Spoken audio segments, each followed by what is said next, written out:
O Borussia Dortmund é um time da primeiríssima prateleira do futebol europeu, entre os mais poderosos, os mais ricos da atualidade lá da Europa? Não, não é.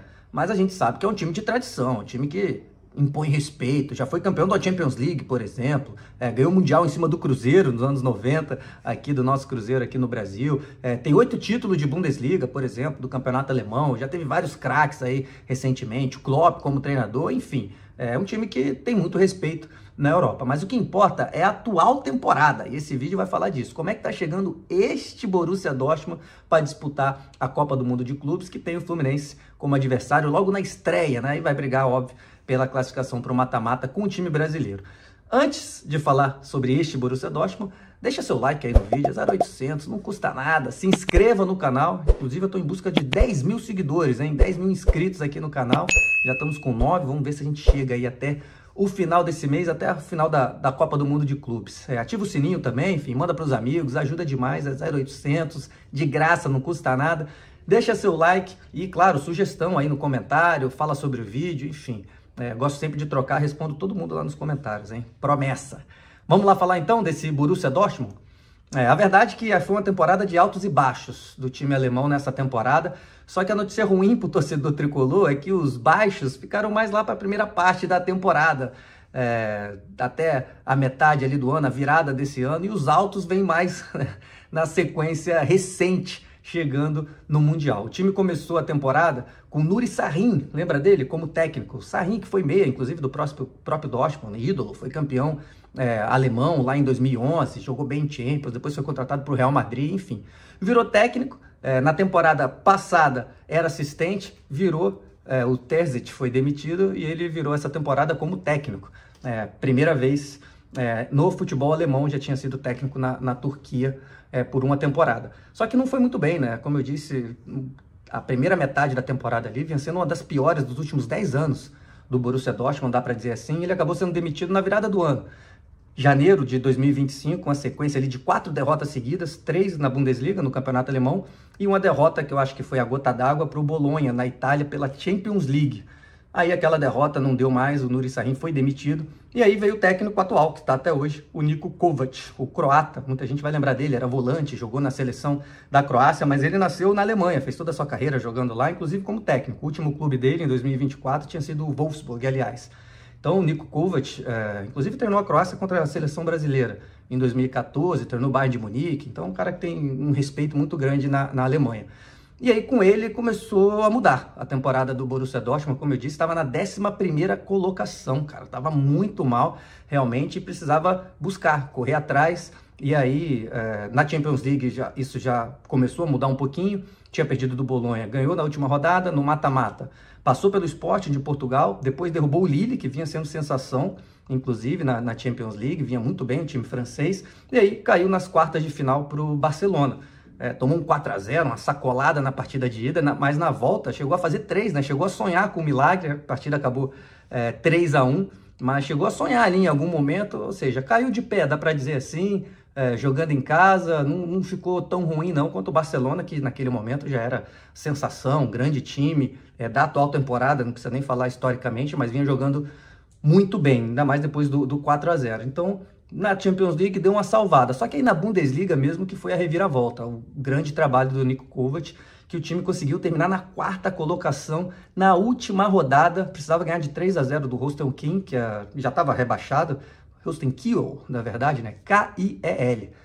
Foi uma sequência ali muito boa na reta final, por isso que eu digo, né, tá chegando bem, essa aqui é a realidade, apesar da temporada irregular, começou muito mal, mas tá chegando bem, uma sequência de 8 jogos invictos na Bundesliga, 7 vitórias e apenas um empate, e esse empate contra a Bayern de Munique, que foi o campeão, né, o time que passa o carro em todo mundo, nessa temporada voltou a vencer depois do Leverkusen ter levado a temporada passada.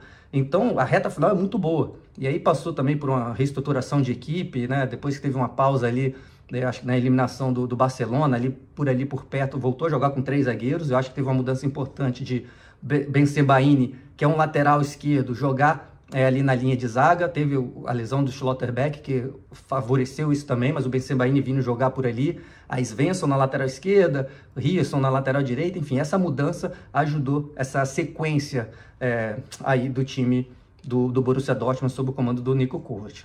E as principais estrelas? A gente sabe que não tem mais, a gente pode falar aí recentemente, craques que passaram pelo Dortmund, que o mundo todo estava de olho, até depois acabaram sendo vendidos, né? Bellingham está no Real Madrid, por exemplo, recentemente, estava lá. A gente pode falar aqui de Haaland, do Manchester City, o Lewandowski, que foi um pouco antes, mas enfim, Barcelona, vários grandes jogadores, né? E pega mais atrás, o Aubameyang também foi muito bem lá, Hummels, seleção alemã, foi para lá, Bayer voltou, Götze, Reus, né? Séculos jogando lá, antes tinha jogado no Mönchengladbach, né? Mas muito tempo de Borussia Dortmund, grande jogador, enfim, são vários, eu devo ter esquecido algum aí. No atual elenco não tem esses grandes craques mundiais que está todo mundo de olho, mas a grande estrela, dá para dizer assim, o grande destaque é o atacante Guirassy. O Guirassy foi bem, cara, na primeira temporada ele foi contratado do Stuttgart e fez 40 gols na temporada. Cara, 40 gols é muita coisa, 40 gols são 40 gols, ele não pode não ser o melhor atacante do mundo, tá nessa disputa aí de Haaland, Lewandowski, etc., mas fez 40 gols, foram 21 gols na Bundesliga, mais 13, incríveis 13 gols na Champions League, muita coisa, daí já dá 34, vai comigo aí na matemática, e mais 6 por Guiné, ele é atacante de Guiné, jogando lá no seu país, nas Copas Africanas, ele fez mais 6 gols, então no total 40, então foi uma ótima temporada, apesar dessa campanha irregular, o ano irregular, a temporada do Borussia Dortmund, ele ainda conseguiu fazer muitos gols, então foi muito importante, eu acho que ele chega com moral para essa Copa do Mundo de Clubes. Aí tem outros destaques também, o Brandt, Julian Brandt, meia, tá lá há muito tempo, enfim, já jogou em seleção alemã também, organizador, chega bem na frente para chutar. Gosto muito do ADM, atacante, outro alemão, jovem ainda, tem 23 anos, geralmente cai mais pela esquerda. O time hoje, já vou falar um pouquinho, não joga mais com aqueles pontas abertos, mas era um ponto esquerda. É rápido, driblador, ele gosta de partir para cima e finalizar, né? Não tem medo do embate, mas o principal que chama atenção é a velocidade. Então tem ótimos jogadores por ali. Gosto muito também, falando de outro jovem, Bino Gittens, tem 20 anos apenas, foi muito bem na Champions, fez alguns gols importantes durante a temporada.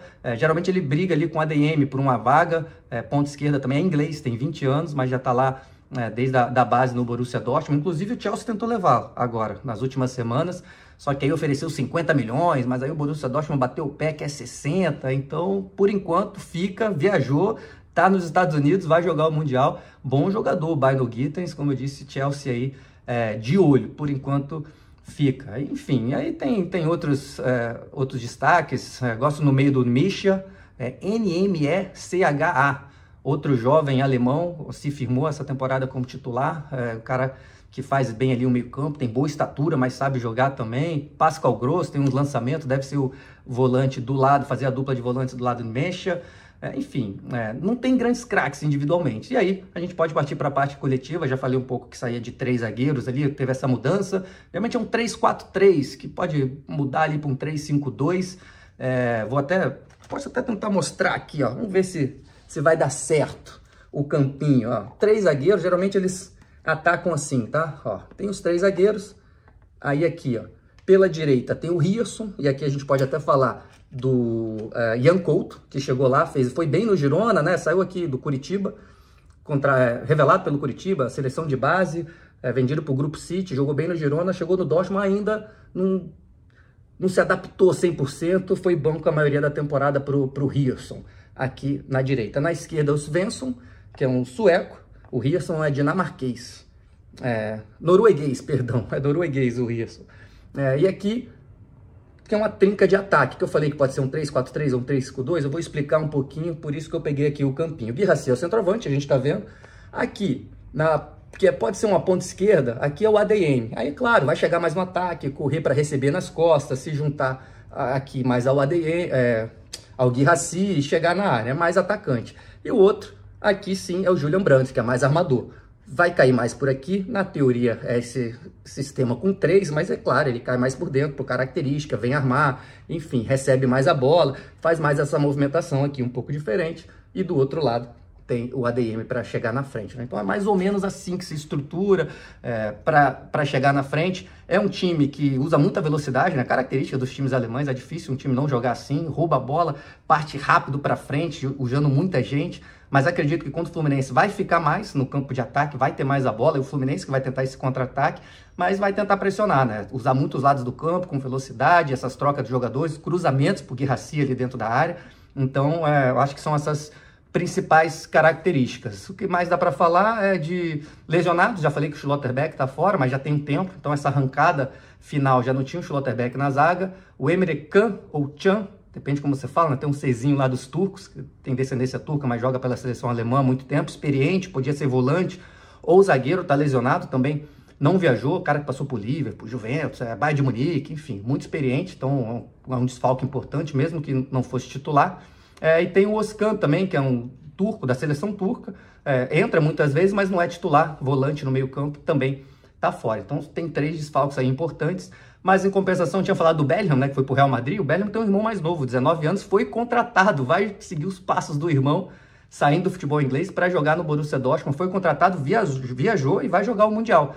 Ele acabou de jogar pelo Sunderland, a 2ª divisão da Inglaterra, e subiu com o Sunderland. Sunderland voltando aí para a 1ª divisão. Ele era do Birmingham, assim como o irmão, foi para o Sunderland, subiu para a 1ª divisão e está contratado pelo Borussia Dortmund. Então tem essas características aí interessantes, né? Essas coincidências interessantes. Então o Fluminense tem que se preocupar muito com o Guirassy, mas tem o Thiago Silva, já enfrentou na carreira caras muito melhores, mas claro, o Thiago Silva está com 40 anos, mas não vai sentir a pressão, já jogou torneios importantes, ganhou Champions League, enfim. Vai ter essa experiência, esse duelo interessante contra o Guirassy, além da experiência que ele vai ter para falar com o restante ali da defesa, dos jogadores na parte defensiva, para tentar segurar esse ataque, principalmente esse atacante de 40 gols. O lado direito, como sempre, do Fluminense vai ser importante, principalmente se o jogo for assim, né? Dortmund mais com a bola, saída e velocidade, áreas do lado direito. Todos os jogos costuma ser assim, eu acho que principalmente esse, que tem os Svensson ali de menos experiência, o Bensebaini que eu falei jogando numa zaga, um pouco que improvisado, então pode ser ali a direita com áreas, não sei se vai jogar o Samuel Xavier, acho que sim, ou o Guga caindo por ali, pode ser um lado interessante, Ganso, o retorno do Cano também, né, com essa zaga, dá para falar com alguns desfalques, o Fluminense vai sonhar. Então qual que é o veredicto? Como é que chega o Dortmund? Dá para sonhar?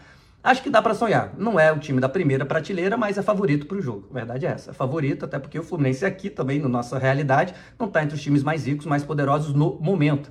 Então acho que é favorito para passar em primeiro, mas não é um bicho papão. O Fluminense pode sim sonhar, se fizer aquele jogo direitinho, organizado, com poucos erros, acertando, tá naquele dia iluminado, dá para sonhar, quem sabe? Vai sonhar aí com a vitória, um empate já fica de muito bom tamanho. Então, esse foi um pouquinho do Dortmund e até onde o Fluminense pode chegar. Fiz vídeo sobre isso aqui, e não só o Fluminense e os outros times brasileiros. Se quiser, acompanhe aqui no canal, tem outro vídeo, até onde cada brasileiro pode chegar nesse Mundial. Esse e outros vídeos que eu vou fazer durante a Copa do Mundo de Clubes, acompanha aí, pode maratonar o canal. Não se esqueça de se inscrever aí, deixar seu like e me fala o que você achou desse vídeo aí nos comentários pra gente trocar essa ideia. Beleza? Valeu, um abraço!